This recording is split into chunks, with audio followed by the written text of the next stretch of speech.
What's up, guys? Jeff Cavalier, ATHLEAN-X.com. So today we're going to talk about men and women, the differences between men and women. The birds and the bees. No, not that. We don't need it. No, we're talking about fat storage and the obvious differences between men and women in fat deposition and what that means, and does it actually provide you with a way to change your training up, to change how you eat? Is there something we can do about it? What does the science say? Well, I think you guys are going to find this video very interesting. And first of all, thank you to the women that are here watching this video. Though I don't necessarily make videos specifically calling women out and to attention, I say guys all the time. What's up, guys? But I mean all of you, and I'm glad you're here because it's really interesting how this is all going to play out. So we see the differences here, obviously, between a man and a woman. But really what I'm focused on here is the fat storage and where the differences are. And we know that men who have their fat storage issues are going to store it in their chest, even at lower body fat levels, as you're going to see.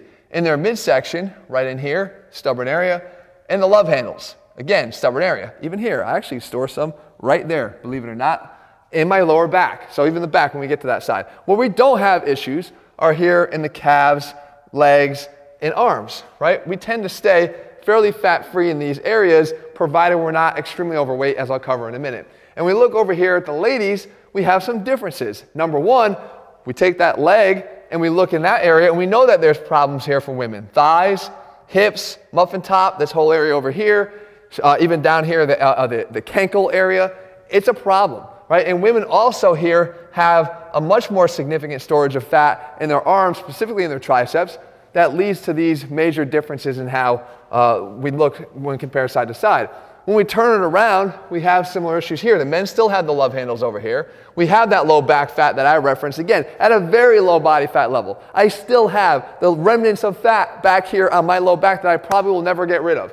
And we have, again, this upper back fat area, which is a problem for both men and women. But you can see here that we have more of that hangover effect, that muffin top, less of the love handle right there. The butt is extremely a popular place to store fat for women. The thighs, once again, and the calves, where the men are not just having those issues, right? So now, what is this all about? Well, there's a reason for it. So you should feel more uplifted by the fact that there's a cause, and it's basically caused by the hormonal differences between men and women. The hormonal differences that make us great and different, right, in the ways that make us very unique. They also can be the bane of our existence here, because we all have testosterone and estrogen. Estrogen being more of the female hormone and testosterone being more of the male hormone, but we both carry estrogen and testosterone. It's the ratios that actually impact what happens.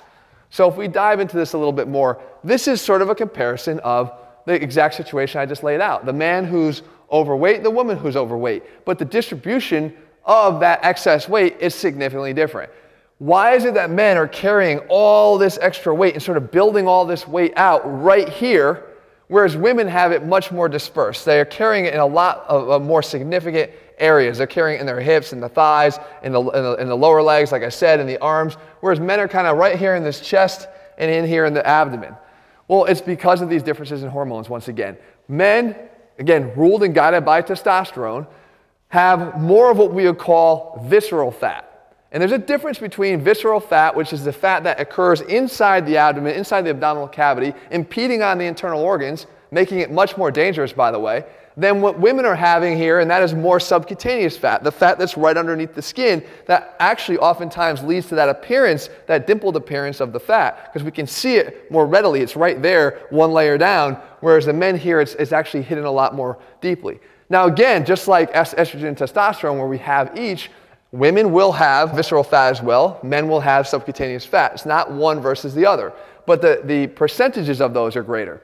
Well, the visceral fat here actually is more androgenic. There's more receptors in this adipose tissue that binds to testosterone that promotes the deposition of this fat. That is why men will store it in this pattern. We know it's very identifiable. Men are going to carry it here in their pot belly. And women, with their subcutaneous fat here, that is actually more estrogen promoting. That estrogen will actually enhance the deposition of subcutaneous fat. So there's a reason why we're storing it in these areas.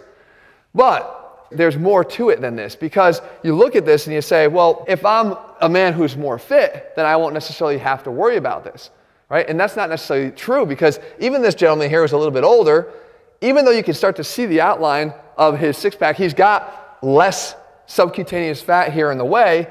his visceral fat deposition is still creating this problem in these areas that's causing more of a stubbornness to these areas, right?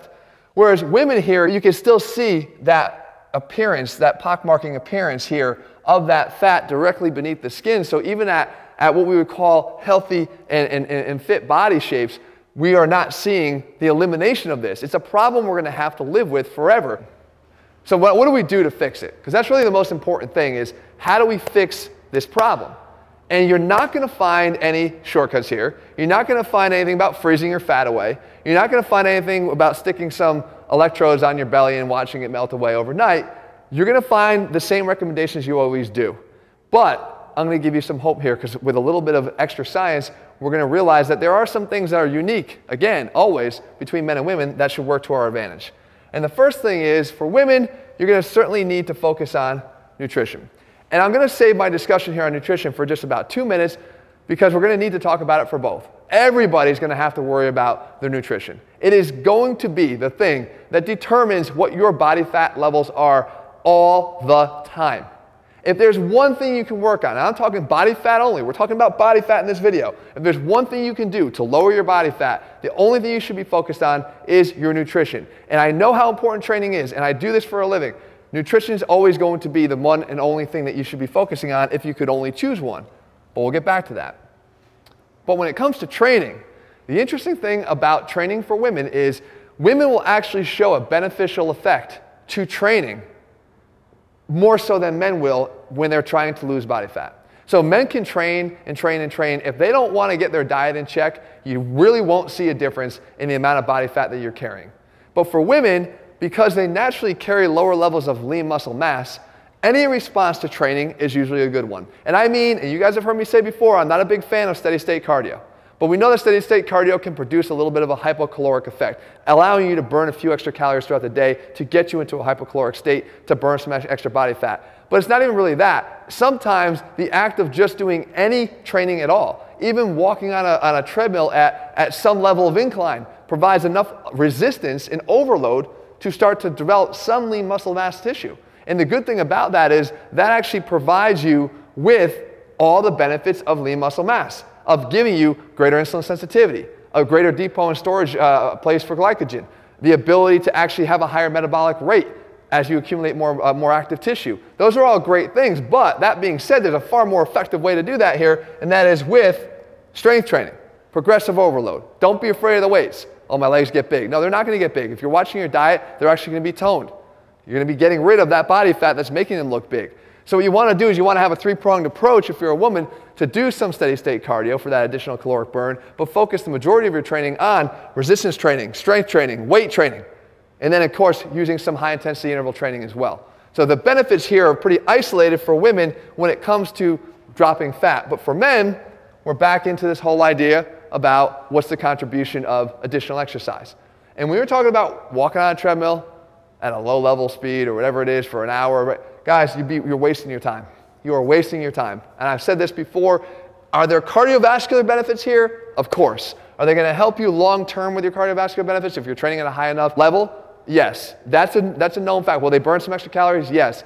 But we're talking about you making a significant difference in the appearance of the fat that you're carrying. This is not going to be the way to do it. Don't waste your time here. And the studies have shown that this is not going to accelerate it in the absence of good nutrition. If good nutrition is in place, this will have a better effect, but still minimized by the fact that you'd be much better off strength training and weight training. Because as you build more lean muscle, the same benefits apply to you as well. Now, nutrition. I said it was so important. I mean it. I want to give you guys a structure to follow. This is an example. This is a sample, but I do know that this works, right? And what this is just basically taking your plate, your meals, and dividing it visually in a very simple way so that it can help you. And the first thing that I do is I basically divide it into 40%, 40%, and 20%.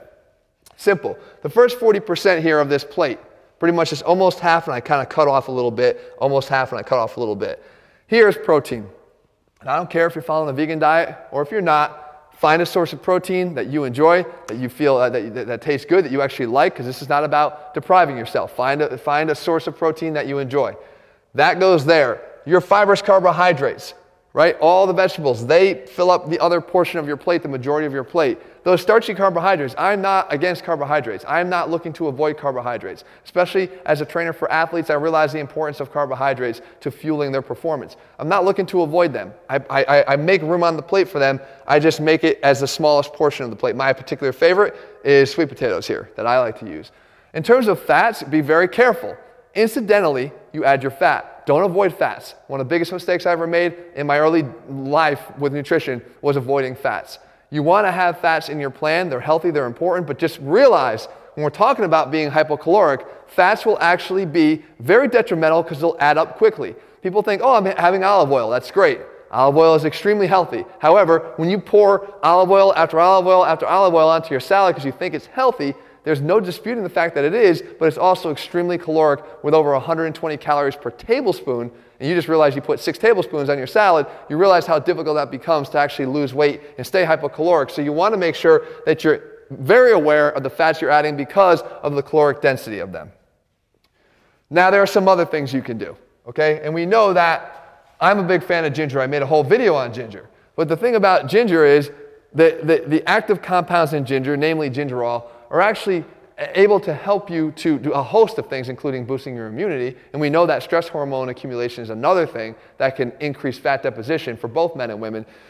We want to make sure that we're doing that and controlling our stress levels and recovering. And this will also, so some studies show that this will have the ability to increase testosterone levels. Not much in terms of free testosterone, but you're not looking for a humongous game changer here. It's the accumulation, guys, of doing these small things. So incorporating ginger into your diet. The next thing is grapes. And grapes here containing resveratrol, right? Resveratrol, again, we're looking at things that actually can act on estrogen, trying to control the amount of estrogen that we have in our body. Because remember, we have both, but as men become more estrogenic, you start to take on some of those more female characteristic fat distributions, and women vice versa. You have all that extra estrogen. If you can actually control some of that, that will actually help you to take on. We're not trying to get a more male fat distribution pattern because we don't want to walk around with big bellies, but what we're trying to do is shift the focus a little bit away from these deposits that are estrogen driven. Here, mushrooms, again, these now prevent the production of aromatase. So that's responsible for converting androgen to estrogen. So again, we can interfere with hormones that help this transition. So mushrooms, include them in your diet. Oysters, we've heard about oysters before. So here, zinc, it comes down to zinc. There's more zinc per serving than any other food here. Again, some testosterone boosting effects there. And then finally, cruciferous vegetables. We've all heard about how important it is to have cruciferous vegetables like cauliflower, like broccoli. These have a high levels of phytochemicals, and they're again working to block estrogen production. So there's kind of a comprehensive look at the differences between men and women. The take-home message is this. Is there anything you're going to be able to do to change this distribution? No. You're being driven by chemicals, right? And women, you're actually being programmed genetically for childbearing to store this fat in these areas. It's incredibly important. You were given the #1 responsibility of the human species, which was to continue the species. Thank God, men were not given that responsibility because we would have been gone a long time ago. I see a reminder every day of Jesse standing right here to just know that's a fact, that we would not be good with that responsibility. However, I will say that you're fighting your genetics, you're fighting your biology. However, there are things you can do. And the things you can do are going to be to prioritize that nutrition, to maybe incorporate some of these other options here that can tilt the balance a little bit in your favor. But more importantly, prioritize the training in both instances. But guys, just don't think that you're going to get away with training, especially doing cardio, if your goal is to lose body fat. It's nutrition always. There's no way around it. There's no gimmick. There's no shortcut. There's nothing. I've told you this a million times. I'm going to say it to you again. Make sure you have your nutrition in check and make sure you have a smart training plan in place to allow you to build lean muscle progressively. All right, guys, I hope you found this video helpful. If you're looking for how you can do this in a more step-by-step fashion, from meal plans, step-by-step meals, that are built on the same principles here of being something that you could do forever, not just for a short term, no diets, something you can do forever. They're all laid out step-by-step in our ATHLEAN-X programs over at ATHLEAN-X.com. In the meantime, if you found the video helpful, leave your comments and thumbs up below. Make sure you've turned on your notifications and subscribe to this channel if you haven't already done so, and tell me what else you want me to cover, and I'll do that for you in the days and weeks ahead. See you soon.